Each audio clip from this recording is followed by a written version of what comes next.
किसी राज्य का मुख्यमंत्री कैसे बना जा सकता है। जी हाँ, नमस्कार दोस्तों, मैं कुमार मौर्य और आप देख रहे हैं Maurya technical support YouTube channel, जिसमें आपका बहुत बहुत स्वागत है। दोस्तों, जैसा कि आप सभी लोग जानते होंगे कि भारत में जितने भी राज्य होते हैं उन सभी राज्यों में एक एक मुख्यमंत्री होते हैं और मुख्यमंत्री की ताकत जो होती है वो बहुत ही अधिक होती है, उनके पास बहुत सारे पावर्स होते हैं।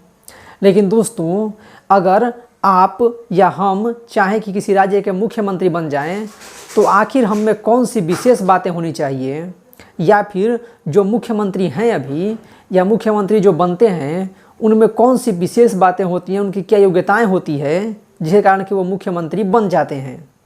दोस्तों, मेरे पास इससे रिलेटेड बहुत सारे कमेंट्स आए हैं कि आखिर कोई व्यक्ति मुख्यमंत्री कैसे बन सकता है, या फिर कोई निर्दलीय मुख्यमंत्री बन सकता है क्या, इस तरीके के। तो आज के इस वीडियो में हम इसी विषय पर चर्चा करेंगे कि आखिर कोई व्यक्ति किसी राज्य का मुख्यमंत्री कैसे बन सकता है, उसके पास कौन सी योग्यताएं होनी चाहिए, कौन सी विशेष बातें होनी चाहिए। तो दोस्तों, इस वीडियो को देखने के बाद मुझे पूरी उम्मीद है कि आपके मन में मुख्यमंत्री बनने को लेकर के या फिर मुख्यमंत्री कैसे बनते हैं इसको लेकर के कोई भी कन्फ्यूजन नहीं रहेगी। तो चलिए वीडियो को शुरू करते हैं। शुरू करने से पहले एक छोटी सी गुजारिश, कभी तक आपने हमारे चैनल सब्सक्राइब नहीं किया है तो सब्सक्राइब कीजिए Maurya technical support YouTube channel को, बेल आइकन दबाकर ऑल ऑप्शन को जरूर क्लिक करें, जिससे कि सभी नए वीडियोज़ की नोटिफिकेशन सबसे पहले आप तक पहुंचे। और वीडियो को लाइक करें, ज़्यादा शेयर करें, और हमारे वीडियोज़ के बारे में, हमारे चैनल्स के बारे में जो भी सोचते हैं उसे कमेंट बॉक्स में ज़रूर लिखें। तो दोस्तों, मुख्यमंत्री कैसे बना जा सकता है, इस बात को जानने से पहले मुख्यमंत्री से जुड़ी हुई कुछ महत्वपूर्ण बातें जान लेते हैं। दोस्तों, मुख्यमंत्री जो होते हैं वो राज्य सरकार के प्रमुख होते हैं। जैसा कि आप सभी लोग जानते होंगे कि भारत में दो तरह की सरकार होती है। पहला होता है केंद्र सरकार और दूसरा होता है राज्य सरकार। तो केंद्र सरकार और राज्य सरकार में क्या अंतर होता है, इस विषय पर मैंने पहले ही वीडियो बनाया हुआ है। अगर आपने उस वीडियो को नहीं देखा है तो उसकी लिंक आपको डिस्क्रिप्शन में मिल जाएगी, या फिर आई बटन पर क्लिक करके भी आप उस वीडियो को देख सकते हैं। तो दोस्तों, जो मुख्यमंत्री होते हैं वो राज्य सरकार के प्रमुख होते हैं और उनका जो अधिकार होता है वो उसी राज्य तक सीमित होता है जिस राज्य के वो मुख्यमंत्री हैं। यानी कि मुख्यमंत्री अपने राज्य से जुड़े हुए फैसले ही ले सकते हैं, वो किसी अलग राज्य के लिए या फिर पूरे देश के लिए फैसले नहीं कर सकते हैं। दोस्तों, राज्य कार्यपालिका की जितनी भी शक्तियाँ होती हैं वो सभी उस राज्य के राज्यपाल में निहित होती हैं, लेकिन उन शक्तियों का उपयोग उस राज्य के मुख्यमंत्री और उनके मंत्रिपरिषद के द्वारा किया जाता है। दोस्तों, संविधान के अनुच्छेद 164 के अनुसार, यानी कि आर्टिकल 164 के अनुसार, मुख्यमंत्री की नियुक्ति राज्यपाल के द्वारा की जाती है और अन्य मंत्रियों की नियुक्ति राज्यपाल मुख्यमंत्री की सलाह पर करते हैं। यानी कि मुख्यमंत्री जो होते हैं उनकी नियुक्ति होती है और उनको नियुक्ति राज्यपाल के द्वारा किया जाता है। लेकिन दोस्तों, राज्यपाल ऐसे ही किसी व्यक्ति को उस राज्य का मुख्यमंत्री नहीं बना देंगे, बल्कि वो उसी व्यक्ति को उस राज्य का मुख्यमंत्री नियुक्त करते हैं जिस व्यक्ति के पास विधानसभा में 2/3 बहुमत हो। यानी कि विधानसभा में बहुमत दल के नेता को ही राज्यपाल मुख्यमंत्री पद के लिए नियुक्त करते हैं। ठीक है, यानी कि वो मुख्यमंत्री उसी व्यक्ति को बनाएंगे जो कि विधानसभा में बहुमत दल का नेता हो। तो अब बात करते हैं कि अगर आपको या मुझे मुख्यमंत्री बनना होगा तो हमारे पास कौन सी विशेष बातें होनी चाहिए। तो दोस्तों, किसी भी राज्य का मुख्यमंत्री बनने के लिए जो सबसे पहली बात है वो यह है कि वह व्यक्ति जो मुख्यमंत्री बनना चाहता है वो उस राज्य के विधानमंडल के किसी एक सदन का सदस्य हो। विधानमंडल जिसका 2 सदन होते हैं, विधानसभा और विधान परिषद। अब दोस्तों, विधानसभा और विधान परिषद में क्या अंतर होता है, इस विषय पर मैंने पहले ही वीडियो बनाया हुआ है।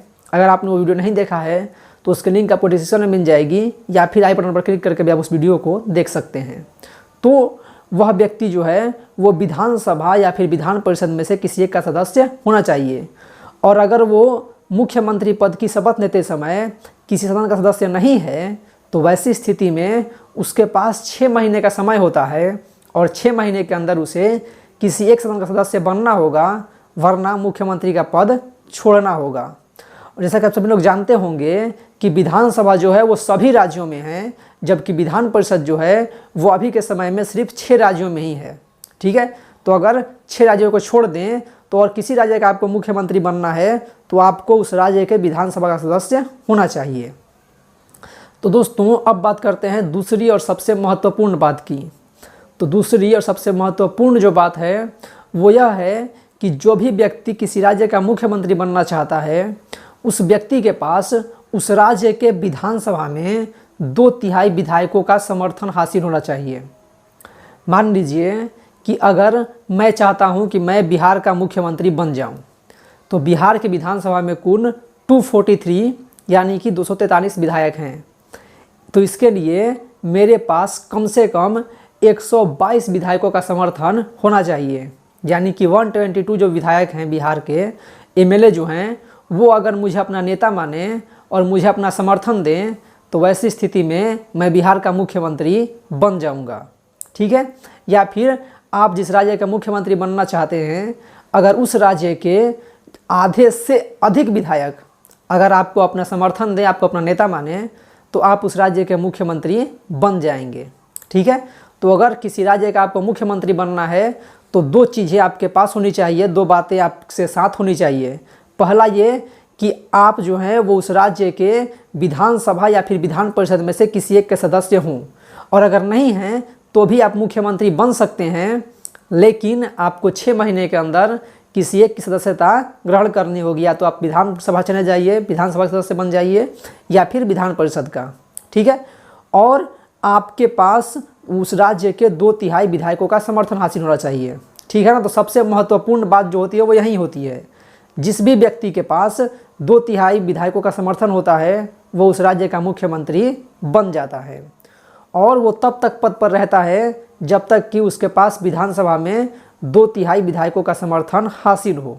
ठीक है, लेकिन जो विधानसभा का सत्र होता है, जो विधानसभा की जो कार्यकाल होता है वो 5 वर्षों का होता है, इसीलिए जो मुख्यमंत्री का कार्यकाल है वो भी 5 वर्षों का ही कहा जाता है। तो अब बात करते हैं कि क्या कोई निर्दलीय व्यक्ति मुख्यमंत्री बन सकता है। ये जो क्वेश्चन है वो मुझसे हमेशा पूछा जाता है।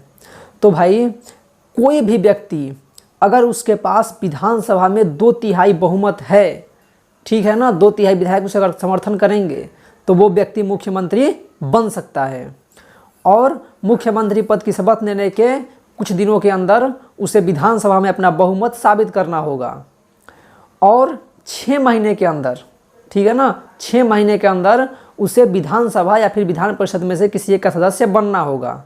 और अगर वो पहले से सदस्य है विधानसभा या विधान परिषद का तब तो वो अच्छी बात है।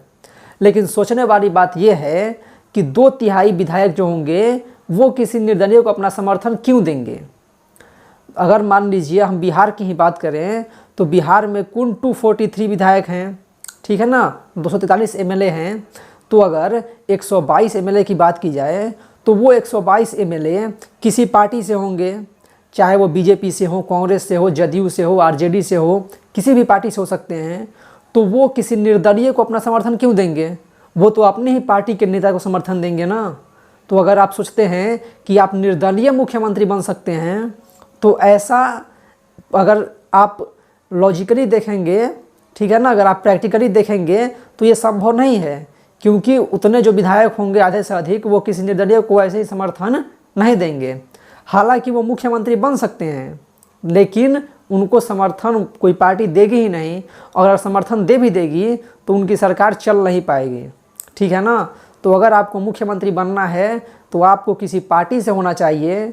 और जो 2 विशेष बातें मैंने बताई आपको कि 2 जो बातें हैं वो आपके साथ होनी चाहिए। पहली ये कि आपके पास विधानसभा में 2/3 विधायकों का समर्थन हो, ठीक है, और दूसरी कि आप जो है वो विधानसभा या विधान परिषद में से किसी एक के सदस्य होने चाहिए। और अगर आप मुख्यमंत्री पद का शपथ ग्रहण करते समय किसी एक का सदस्य नहीं हैं तो आपको 6 महीने के अंदर विधानसभा या फिर विधान परिषद में से किसी एक की सदस्यता हासिल करनी होगी। तो आज के इस वीडियो में इतना ही। उम्मीद है आपको वीडियो पसंद आई होगी। अगर वीडियो पसंद आई हो तो लाइक का बटन जरूर दबा दें, वीडियो शेयर करें, और हमारे वीडियोज़ के बारे में, चैनल्स के बारे में जो भी सोचते हैं उसे कमेंट बॉक्स में ज़रूर लिखें। और अगर आप किसी और वीडियो चाहते हैं तो उसे भी कमेंट बॉक्स में ज़रूर लिखें। वीडियो को पूरा देखने के लिए बहुत बहुत धन्यवाद।